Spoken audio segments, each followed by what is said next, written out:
മാസപ്പടി കേസിൽ മുഖ്യമന്ത്രി പിണറായി വിജയന്റെ വീട്ടില് ഇഡിയുടെ റെയ്ഡ് നടക്കുന്നു. തിരുവനന്തപുരത്തെ വാടക വീട്ടിലും പിന്നെ എറണാകുളത്തുള്ള ഓഫീസിലും റെയ്ഡ് നടക്കുന്നുണ്ട്.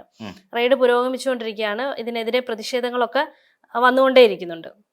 ഇതില് നമുക്ക് രണ്ട് ആസ്പെക്റ്റിൽ കാണാം. ഒന്ന്, പൊളിറ്റിക്കലായിട്ട് നമുക്ക് ആലോചിക്കേണ്ടതുണ്ട്. പൊളിറ്റിക്കലായിട്ട് നമ്മൾ ആലോചിക്കുമ്പോൾ ഇതിനകത്ത് വരുന്നൊരു പ്രധാനപ്പെട്ട കാര്യം, ഇവിടെ കഴിഞ്ഞ ദിവസം ഉണ്ടായത് ഇതൊരു ബ്ലൈൻഡ് ആയിട്ടുള്ളൊരു പൊളിറ്റിക്കൽ അനാലിസിസ് ആവും.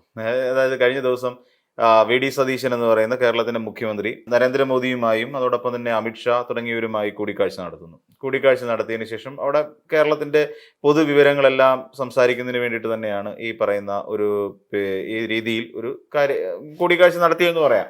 അപ്പൊ ഈ കൂടിക്കാഴ്ചയോട് അനുബന്ധിച്ച് നമ്മൾ പരിശോധിക്കുമ്പോൾ ഈ കൂടിക്കാഴ്ചയ്ക്ക് അതിനുശേഷമാണ് ഇ.ഡി. റെയ്ഡ് എന്ന് പറയുന്നതിലേക്ക് പോകുന്നത്, സംശയിക്കേണ്ടി വരുന്നത്. തന്നെയുമല്ല, ഇനി കുറച്ചുകൂടെ ബാക്കിലേക്ക് നമ്മൾ ചിന്തിക്കുമ്പോൾ നമുക്ക്, അതായത് തെരഞ്ഞെടുപ്പ് വിജയത്തിന് ശേഷം വി.ഡി. സതീശൻ മുഖ്യമന്ത്രി ആയതിനു ശേഷം ഇവിടെ ഉണ്ടായ ഒരു വലിയ മാറ്റം എന്ന് പറഞ്ഞാൽ രത്തൻ യു ഖേൽക്കർ എന്ന് പറയുന്ന മുഖ്യ തെരഞ്ഞെടുപ്പ് കമ്മീഷൻ ഓഫീസറെ ഇവിടുത്തെ അദ്ദേഹത്തിന്റെ പ്രൈവറ്റ് സെക്രട്ടറി ആക്കി മാറ്റുന്നു. ഒന്ന് അങ്ങനെ നമുക്ക് പരിശോധിക്കാം. അപ്പോൾ അതിന് തൊട്ടു മുൻപ്, തെരഞ്ഞെടുപ്പ് വിജയത്തിന് തൊട്ടു മുൻപ് 100-ലധികം സീറ്റുകൾ തനിക്ക് കിട്ടും എന്ന് വി.ഡി. സതീശന്റെ ഒരു വലിയ പ്രഖ്യാപനം വരുന്നു. 100-ലധികം സീറ്റുകൾ ഉറപ്പായും ലഭിച്ചിരിക്കും. ഇല്ലാന്നുണ്ടെങ്കിൽ വി.ഡി. സതീശൻ വെച്ചിരിക്കുന്ന ഒരു ബെറ്റ്, താൻ വനവാസത്തിന് പോകുമെന്നുള്ളതായിരുന്നു അദ്ദേഹം പറഞ്ഞിരിക്കുന്ന ബെറ്റ്.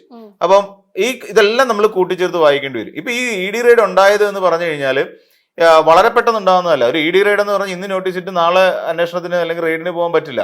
ഇത് കൃത്യമായി ആസൂത്രണം നടത്തിക്കൊണ്ട് അതിന് കൃത്യം രാവിലെ 6 മണിക്ക് ആയപ്പോൾ ഈ 12 ഇടങ്ങളിൽ, ബാംഗ്ലൂര്, കോഴിക്കോട്, കണ്ണൂര്, തിരുവനന്തപുരം, ഇത്രയും ഇടങ്ങളിൽ 12 ഇടത്ത് വളരെ ഷാർപ്പായിട്ട് റെയ്ഡ് നടത്തണമെന്നുണ്ടെങ്കിൽ ഇത് മുൻകൂട്ടി കൃത്യമായി പ്ലാൻ ചെയ്ത് വെച്ചിരിക്കുന്ന ഒരു റെയ്ഡ് തന്നെയാണ്.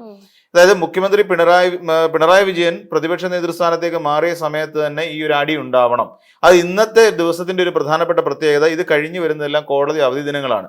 അപ്പം ഇന്ന് അറസ്റ്റ് രേഖപ്പെടുത്തേണ്ട ഒരു അവസ്ഥ ഉണ്ടായി കഴിഞ്ഞാൽ 3-4 ദിവസം ഈ പറയുന്ന പിണറായി വിജയനെ ജയിലിൽ കിടത്താൻ കഴിയും, അല്ലെങ്കിൽ വീണ വിജയനെ ജയിലിൽ അകത്ത് കിടത്താൻ സാധിക്കും എന്നുള്ളതാണ് ഇതിന്റെ ഏറ്റവും പ്രധാനപ്പെട്ട ഒരു കാര്യം.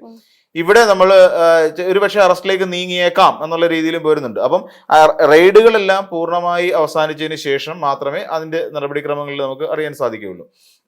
അപ്പം ഇനി നമ്മൾ ഇതിനാണ് ഒരു പൊളിറ്റിക്കൽ വശം. അപ്പൊ ഇത് വെറുതെ ഒരു ബ്ലൈൻഡായിട്ട് നടത്തിയ ഒരു ഓപ്പറേഷൻ ഒന്നും അല്ല. കൃത്യമായി ഇനി ഇവിടെ പൂട്ടേണ്ടതെന്നുണ്ട്.